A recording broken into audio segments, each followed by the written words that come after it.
The opinions expressed on this program represent the viewpoints of individual authors or contributors and do not necessarily reflect those of Troy University.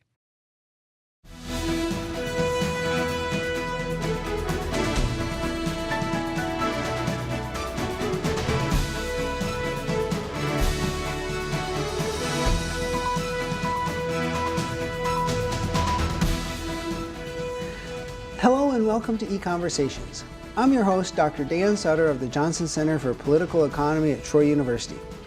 50 years ago, college campuses were the scene of acrimonious protests over the war in Vietnam and the military draft. The war seemed hopelessly stalemated in the wake of the Tet Offensive, and General William Westmoreland had requested an additional 200,000 troops be sent to Vietnam. Young men in college faced the potential prospect of being drafted to fight in an increasingly unpopular war. And yet, less than 5 years later, the military draft was ended, and by a Republican president, Richard Nixon. How did this policy change so quickly? And is it possible, just possible, that the research of economists played an important role in this?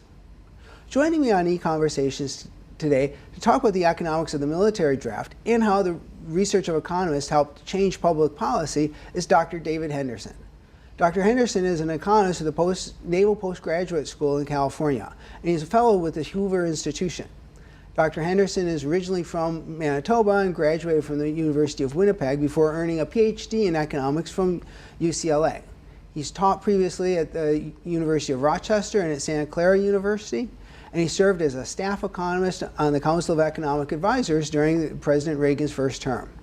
We are very pleased to be able to bring him to Troy University. Welcome to EconVersations, David. Thanks, Dan. And in addition to the other things you've done, you've also the author of the book The Joy of Freedom and several other, at least one other book, right? Yes. Two versions of the Concise Encyclopedia of Economics, a book co-authored with Charlie Hooper, a former student of mine, Making Great Decisions in Business and Life, and the book you mentioned, The Joy of Freedom, An Economist's Odyssey.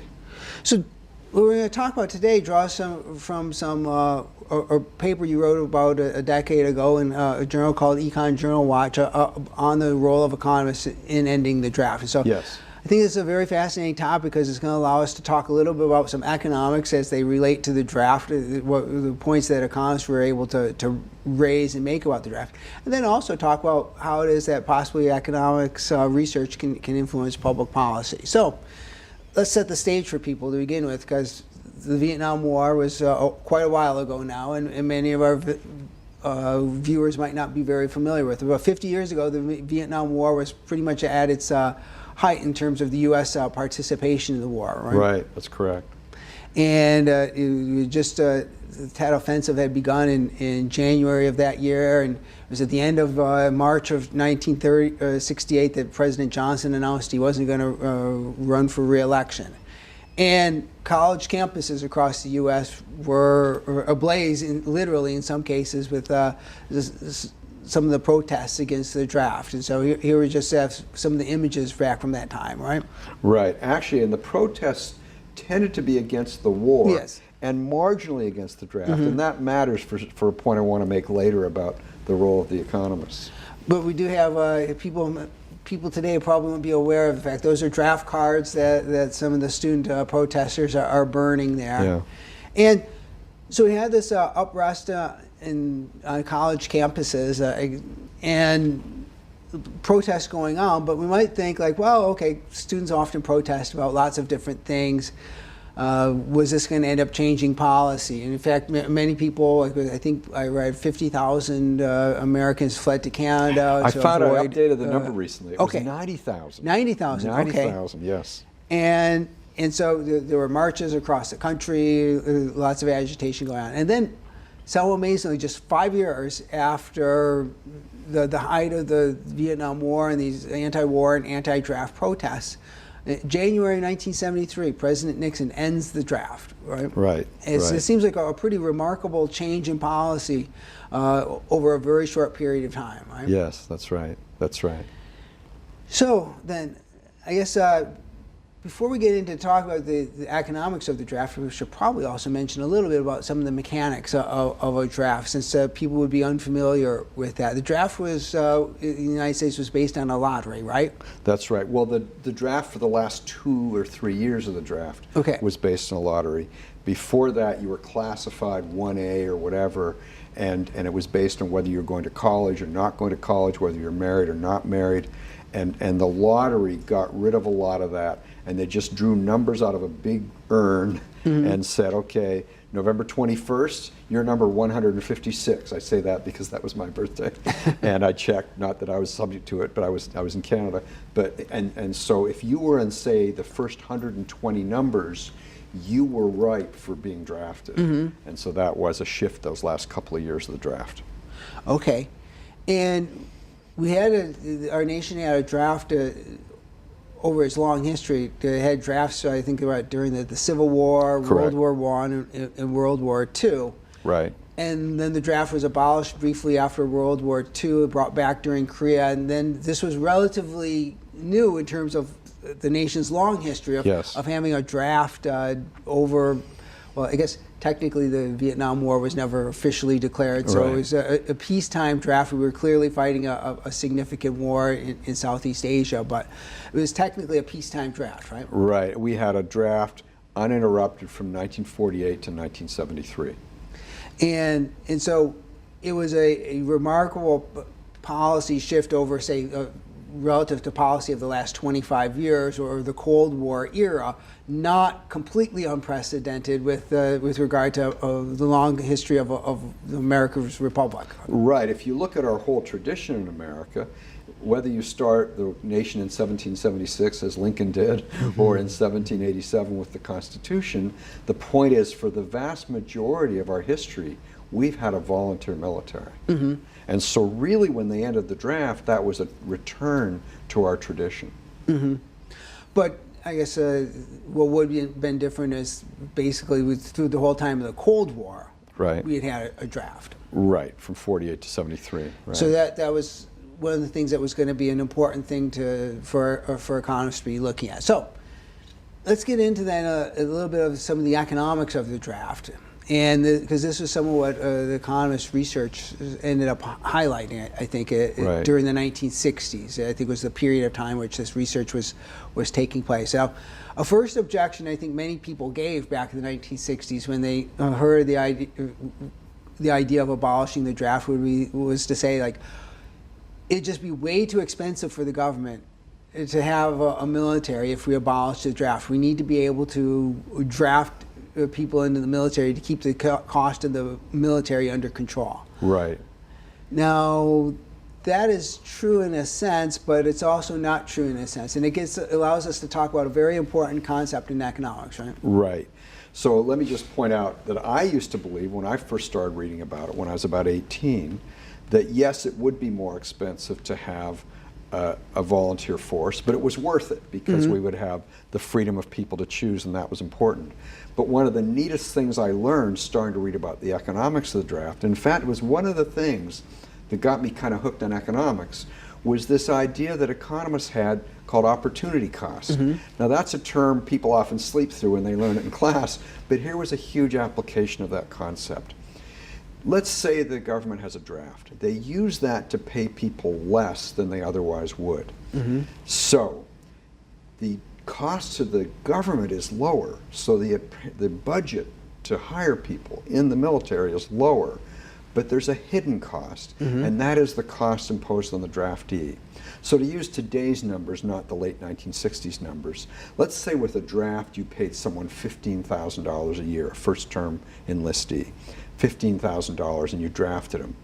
But you would have had to pay him $25,000 in order to get him. Why $25,000? Because that reflects his opportunity cost. That reflects the value, the amount he could earn in his next best alternative.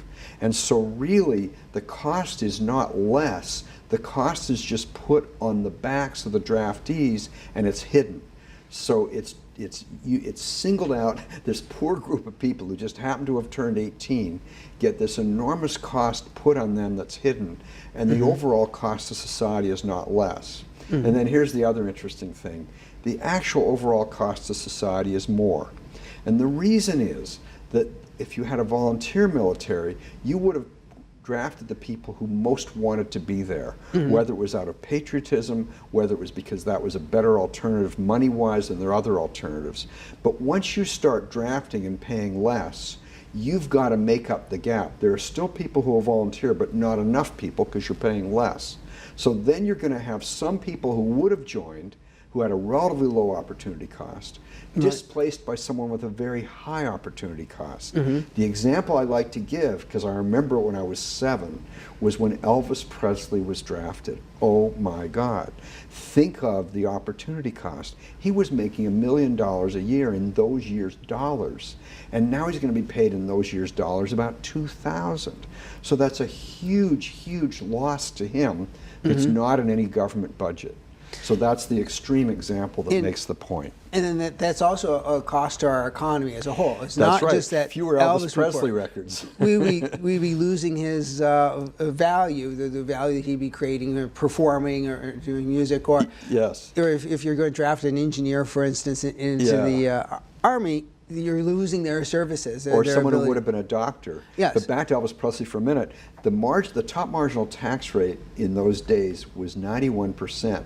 So a lot of his income would have been taxed at 91%. So the government lost a lot of revenue on him too. Yeah. So it was a huge, huge loss.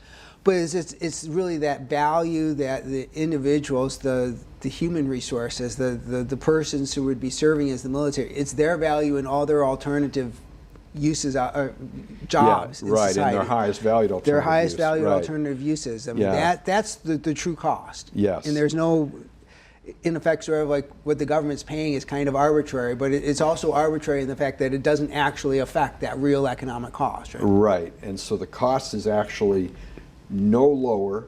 It's just shifted onto the backs of the draftees, and in fact it's higher because you get, and this was the title of a book written against the draft in the late 1960s, you get the wrong man in uniform. You get the person with the high opportunity cost displacing the person with the low opportunity cost. Okay, so that's a really huge and important point. Now, I guess another question we come to is, and this was particularly important after this long period of having a drafter in the Cold War, there was some question as to whether or not, if we did switch to an all-volunteer military, they would be able to attract any volunteers sort of like at any price, or would there be, using economics parlance, something, again, so students probably hate to see when they're in class, something known as a supply curve, right? Right. And so actually, though, among the economists who studied it, that was never the issue. They always knew the supply curve was all upward sloping. In other words, they always knew that at a higher price you get more people, a higher wage you get more people. The question was, how much higher? Yes. And there was an economist named Walter Oy who estimated how much. That was the first major estimate. And it turned out it would be a substantial increase in the government budget, but not this humongous increase. It was like, okay, we can handle that. And by the way, we're getting those costs off the backs of the draftees. So that was a major step when Walter Oy, this economist, by the way, who had 2 daughters, so he didn't have a personal stake in this, when he estimated those numbers back in the late 60s. And again, it's just, that was really important evidence to add to this debate, because at that point in time, you could have plausibly, if you were a politician and concerned about defending the nation, you could have asked the question, well, I mean, are we going to get enough volunteers And people did at any ask price? that. Right, people did ask that.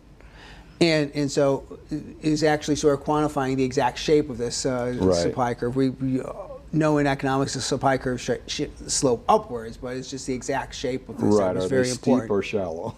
Right, yes. So that was another important question then. And then I guess we've already alluded to this, but it's a point worth making, because once you start studying conscription in this fashion, you recognize that the draft is really sort of a type of a tax, right? A tax on draftees.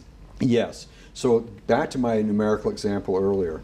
Let's say someone would have joined for $25,000 and they have it as a volunteer, and they have a draft and pay $15,000, and that person gets conscripted.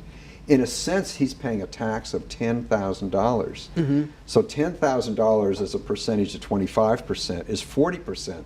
as a percent of what he's getting, 15,000, it's 67%. So it's this huge, huge tax imposed on whom?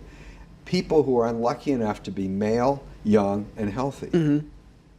And it's important to be able to see it sort of takes an economic perspective to be able to recognize this as a tax, because you're looking at what you're paying them nominally once they're drafted versus what you would have had to pay them had you had to actually induce them to sign up voluntarily, right? Right, and that's why they call it a hidden tax. Yeah, so there's this hidden tax, and it takes a little bit of economics to be able to identify that, yeah, this is really serving equivalently to a tax, right? Yes, that's right. And that's a part of what economics helps us see. It helps us see some things that otherwise might be invisible or hard to see. Right, right. And I think that's what economists are best at, frankly, at seeing the unseen, to use the terms of Frédéric Bastiat, a famous French economist in the 19th century. Now, economic issues are important, but the draft also a draft would be related to some other values in society, and one of which you could argue is the fairness of the distributing the burden of defending the nation. Because you might think that, and I think this was one of the arguments raised during the debate, to say, well, if you're going to have a all-volunteer military, you're going to end up hiring the people with the lowest opportunity cost, if they knew enough economics to put it in that term, or the people out there whose salaries would have been very low in other jobs, which would tend to also be perhaps the poor and the minorities. And so you could say, what you're really going to do now, we're going to put this burden of fighting the war on a group of society that maybe wouldn't be fairly distributed, right? Well, that was a claim. But in fact, if you look at our experience under the all-volunteer force, the military draws from all income levels in substantial numbers, if you look at the incomes of the families they come from. And so, yeah, a poor person is on average more likely to join, but it's not a huge difference in probability. Because one other thing that factors in is patriotism, is the belief in service, and there are people from relatively high income families who have that belief. And so this is also important because obviously the burden of fighting and perhaps being wounded or even killed in battle is a significant component of the cost of defending their nation. I mean, somebody's going to have to defend. Freedom isn't free. Somebody's going to have to bear these costs, and so there is a question about whether the distribution of those costs. Well, and in fact, the fairest way to distribute them is to have taxes to pay for defense and hire volunteers, because then people who get the most value of defense are people with highest incomes, and they're paying the highest taxes. And the volunteers, see, the whole idea of burden made sense in a drafted military setting. It doesn't really make sense in a volunteer setting, because those people choose. Everyone in the military chooses to be there, so they don't see it as a burden. And then just our earlier point of the draft as this hidden tax, if it's bad enough that the draftees had to go bear the horrors of combat and then possibly the fighting and dying part of it. Well, under the draft, they were also paying this hidden monetary tax too, which you could, at least at the very least, pass on to taxpayers, the people who are safely at home, not bearing the horrors of war if you had a volunteer military. Correct. So this will be a point where the economics helps us think better, or think maybe clearly about fairness in a way we couldn't otherwise. That's right. And then also, although this is maybe more of a philosophical point, the draft rate comes very much at home to hit on a very fundamental question about the relationship between the citizen and state. That's right. That we see in a nation, right? That's correct. And so we happen to borrow some of your words here in this case to illustrate this point. Yeah, there was a move to reintroduce the draft in 1979. And I spoke at an anti-draft rally at Carnegie Mellon in 1979 that 500 people attended on a Saturday afternoon. And what I said at that rally is, should I say it, or is it just what is the thinking of the people who advocate the draft? Whatever their differences, they have one thing in common. they believe that you are a national resource. Well, I am here to tell you that you belong to you. When I said that, by the way, they broke into applause. Yeah. That you are not a piece of clay to be molded by others, that nobody has the right to take you against your will, no matter who they are, how many votes they have, or what they intend to use you for. So it's basically, you own your own body. And if you believe that governments are, that a free people institute government to pursue their goals, then the government's supposed to pursue our goals, Right. and it's not supposed to be the other way around, where we're supposed to do, we're supposed to be. Do its bidding, essentially. Yes, do its bidding. Yeah, Yes, that's a right. good way of putting it. Right. Right, right. That's right. So now let's get into the other part of this story, the role that economists might have played in their research in actually changing policy during this period, because I think this is Right. the most intriguing part of the story that you told in your paper. Right. So let me kind of give the thumbnail. There was an economist at Columbia University named Martin Anderson. He was associated with Ayn Rand, the famous novelist, who was strongly against the draft on moral grounds. He found out Richard Nixon was likely to run for president in 1968, and he wrote him a memo in 1967 laying out the moral case against the draft. And he persuaded Nixon. We don't think of Nixon as a really moral man, but he persuaded Nixon to the point where Nixon made it the focus of a whole radio speech in October 1968 at the height of the campaign. And guess what? Nixon kept his word. How often does that happen from a politician? Now, I think one reason Nixon kept his word is Martin Anderson was on his staff. So within 2 months and a week of becoming president, they started this commission, the Gates Commission, the President's Commission on the All-Volunteer Force. And it wasn't one of these standard commissions where they want to punt. You know, it was 5 people against the draft, 5 people in favor, 5 people on the fence. One of the economists who was very active in that, who was chosen as one of the 5 who was pro-volunteer force, was Milton Friedman. And Milton was very, very effective in that debate, to the point where they came out with a report under budget, before their deadline, 14-0 in favor of getting rid of the draft. Now, why 14 rather than 15? One person had been sick, and he felt like he actually wrote a letter to Nixon saying, "I'm probably in favor of getting rid of it, but I wasn't at enough sessions to really take that stand." And he that was an amazing accomplishment, to go from 5 hardcore against the draft to 14. And they basically, and they had, this commission hired a number of economists to estimate supply curves, to estimate how much it would cost. And voila, that commission came out with the report in late 1969, early 1970, and 3 years later the draft was gone. So these are a couple of the people you already mentioned. There's Walter Oy on the left. Walter Oy on the left. Martin Anderson in the middle. Oh, and James Miller. James Miller III was an economics student at University of Virginia under James Buchanan and Gordon Tullock. And he was against the draft. He was persuaded by these arguments. And he edited a book written by fellow graduate students laying out the case against the draft. It's one of the first anti-draft books I read, titled Why the Draft? And they laid out the case against the draft. It was a Penguin book, and it sold 30,000 copies, which is almost unheard of. And Penguin, for some reason, didn't do another printing. I don't know why. But one of the stories I want to tell you is about one of the sessions when they had hearings. You mentioned earlier General William Westmoreland. He was the head of the troops in Vietnam. Well, he'd come back pretty much as a failure at that point, and he was chief of staff of the Army. And he was testifying, and he laid out, and I want to read the interaction between him and Milton Friedman.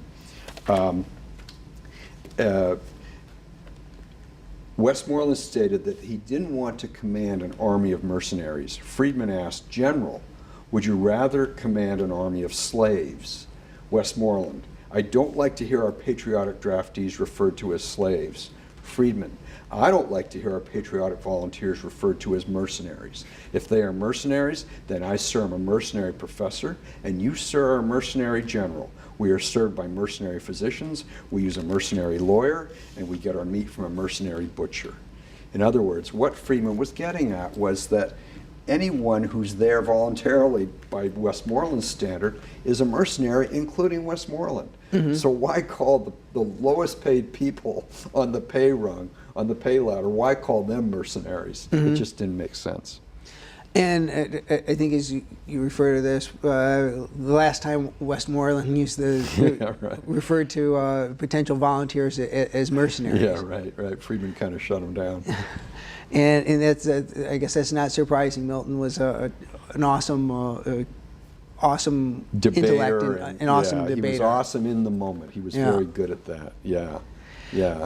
And so to just this is to illustrate some of the persuasiveness of these ideas. You already talked about like the persuasion that occurred within the Gates Commission that President Nixon set up to actually formally study and make recommendations about the draft. But we also saw another example of this at an earlier conference that Milton Friedman organized on this topic. Yeah, I don't know if he was one of the very prominent people. I don't know if he organized it. But so the Gates Commission is 69-70. This is a conference at the University of Chicago in 1966. And they wanted it to be a real conference where people really exchanged views and it wasn't all one-sided. So they did, and someone had the sense to do and as Friedman said, pretty much everyone who wrote about it was there. And included, by the way, a young congressman from Illinois who was anti-draft named Donald Rumsfeld, later Secretary of Defense. It also included a young congressman from Wisconsin, a Democrat named Robert Kastenmeier, and Senator Edward Kennedy, who was a strongly pro-draft senator. And so they took a survey at the start. 2/3 of the people at the start of this conference, this 4-day conference, were in favor of the draft. At the end of the 4-day conference, 2/3 were in favor of a volunteer military. So a whole 1/3 has shifted. Milton said he'd been at hundreds of conferences. He'd never seen that kind of shift in viewpoint. And he dated the start of this movement to that conference. And there's a whole volume published by, edited by Saul Tax, a sociologist at the University of Chicago, and it just makes fascinating reading through because it wasn't just the papers presented, it was the transcripts, reading through the interaction between the people. And it shows that these arguments that economists were making were carrying a lot of weight. Yeah, they mattered. They were changing minds. Yes, that's right. So just have just a little bit of time left to finish up. The draft almost came back, and this occurred at a point in time that I remember, and was of interest to me because I eventually had to register for selective service, but we didn't get a draft reestablished. Now, talk just a little bit of background on this. The selective service registration had gone out with the expiration of the law in 1975. So we had no system of registration and no draft. Right. So we had, one of the deals was we get registration, but the Ford administration was looking for budget cuts, so they cut the selective service system in 75, and that's how we got rid of registration. And then Carter brought it back in 1980.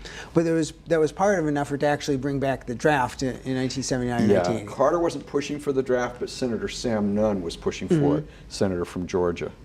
And you managed to, you testified at that point in time and contributed to this debate. Yes. But so the arguments that had been made previously about an all-volunteer military still prevail there, right? Yes, that's right. That's right.